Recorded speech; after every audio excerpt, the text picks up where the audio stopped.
Hello, Rob here, and coming up on R&B Reviews, it's my review of Martin Scorsese's wild new movie, The Wolf on Wall Street.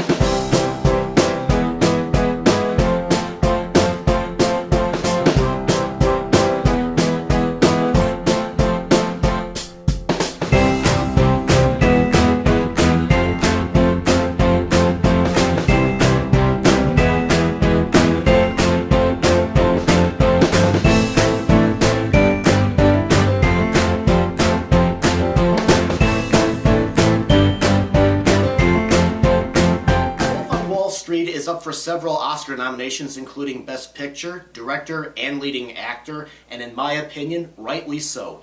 Based on the autobiography of Jordan Belfort, Leonardo DiCaprio headlines the sometimes funny, sometimes scary story of Belfort's rise as a young guy at a low-level job on Wall Street to becoming a wealthy stockbroker living the high life through securities fraud to his fall involving lavish parties, drugs, corruption, ego, going up against the federal government, and lots of sex. The Wolf of Wall Street has an almost 3-hour running time, and for me, this was one of the fastest movie experiences I had in the theater. The film was loaded with colorful characters, interesting storylines, satirical jabs at the stock market, and as something you can expect from a Martin Scorsese film, creative editing and camera work. I thought the Wall Street featured great performances all around. As Belfort, DiCaprio did an excellent job at portraying the disgraceful, yet fascinating, confident, and sometimes funny con artist. And Jonah Hill plays Jordan's fellow self-destructive right-hand man, and they had many great scenes together, including my favorite one takes place later on in the movie involving drugs and a telephone fight. And Matthew McConaughey is sort of in a short but excellent cameo as Belfort's first boss. The movie had both adrenaline pacing that went with scenes taking place in a crazy atmosphere of a stock market room or characters that were, on something, and there was slower paced ones for dramatic moments. Now, I thought the script by Soprano and Boardwalk Empire writer Terrence Winter was very well written and it had believable dialogue that I would expect characters like these to say.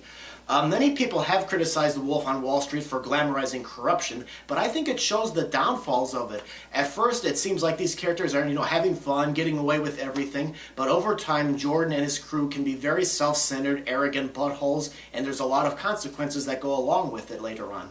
The movie itself, for me, could get a little bit repetitive here and there. I mean, the wild partying could get tiresome sometimes, but I thought The Wolf of Wall Street was one of the most fun that I had in the movies for some time. I thought it had great acting all around, characters, and a story that I could invest interest in, even if these weren't really the greatest people in the world, situations that I could not get my eyes off of, and creative technical aspects on it. So for that, I'm going to give this movie a big recommendation. If it's still playing in theaters near you and you haven't seen it yet, I do recommend giving it a try.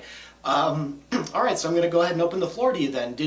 What did you think of The Wolf of Wall Street? This movie has been polarizing people left and right. Did you like this movie? Did you hate it? What was it that got you on board with the movie? What was it that turned you off? Go ahead and post your comments, and I do read everything you turn in. So thanks very much for watching. And if you want to check out some of the other reviews on this channel, just go to the main page and look at all the folders of past movies that we've done. Thank you very much for watching.